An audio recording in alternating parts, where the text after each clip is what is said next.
tonight a great success. And on behalf of Enfield Southgate Labour Party, I would like to welcome you all to one of our first events in the House of Commons, to get all our members meet each other, community leaders from Enfield Southgate and Enfield North and Edmonton to get together. We have a big turnout. We have great names amongst us as speakers. I would invite one by one to start with Joan McCartney, our London Assembly member for Enfield and Haringey. She will say a few words, then we'll carry on. Bravo.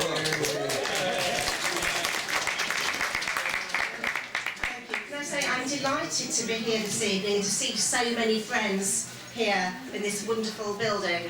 I'm particularly delighted that we have Stephen Twigg, National Education, a good friend with us this evening. Can I just start by thanking a few people? Can I thank Anna Sawa for hosting us tonight? Thank you very much, it is very much appreciated. I also thank Ibrahim and those that have arranged this event and the catering tonight. So can we put our hands together for them too?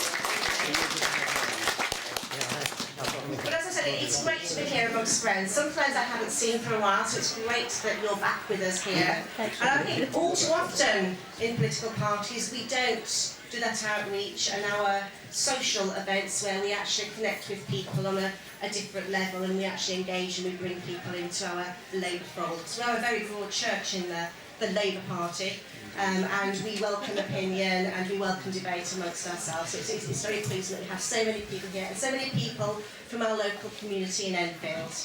I just want to say a personal thank you to those people that assisted in the elections in May.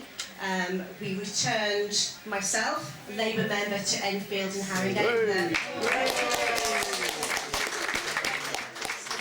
So thank you very much. And in fact, a whole swathe of London turned from blue to red in this last election. So I think, going forward to our future elections, we need to make sure that that maintains. And we can only do that if we engage with our local communities, if we engage with the people that are here from our churches and temples, from our schools, and from our community organisations. Because one thing we do know about Enfield is that we are a very vibrant and diverse community, and it's that vibrancy and diversity that actually makes us an extremely strong community. So can I just thank you all again for coming here this evening, and I'm not sure who I'm going to pass on to now. There you go, thank you. Our host, Anna Sarwar, now will say a few words to us. Anna Sarwar, people Glasgow.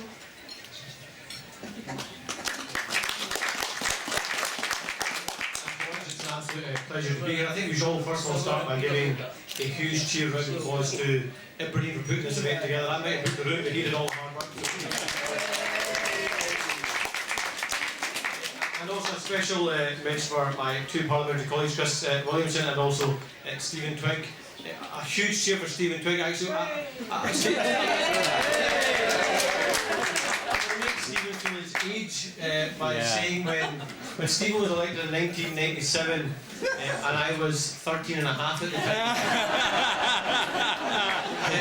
It was certainly one of the most memorable political moments of my life, so it's great to see Stephen coming in as a new intake member of Parliament us in 2010. Stephen was 17.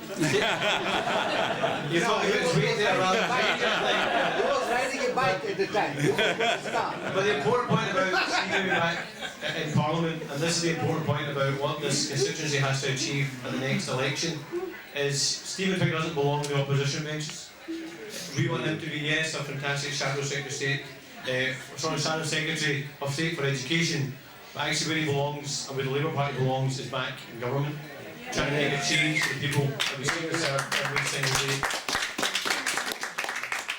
And that is a challenge that every single person in this room is going to take away from this meeting today. Yes, it's fantastic we come and socialise with each other. Yes, it's fantastic we come and celebrate our history and our values. But our values and our history is only important, only relevant if we actually are putting them into action in government and actually changing the United Kingdom. I've just got one message for every single one of you. You'll notice from my accent that I'm not from these parts. But I'm still part of the United Kingdom, thankfully. For now. But an important point about what Ed Miliband was trying to say in his speech about One Nation Labour, about what the Labour Party is trying to achieve, and that is that we genuinely are better off together, working together, standing taller together, shouting louder together, and having more of a voice together. Yes, in the UK, but right around the world, because of the great partnership that we have and the values that we share of equality, fairness, and justice. And my fight for against poverty and opportunity in Glasgow is the same fight that Stephen does in his constituency, that Chris does in his, and what the Labour Party fights for right across the country. But what makes us different from the Conservative Party, what makes us different from other parties, and the Nationalists in particular, is that we just don't want opportunity here in the United Kingdom. We want to spread opportunity right around the world. That's Labour Party values, that's internationalist values, and that's values that together, in the 2016 election, we will bring back the government and return Ed Miliband as the Prime Minister. Chris Williamson, we have Chris Williamson MP. We've got a great support from across the country. Chris is here.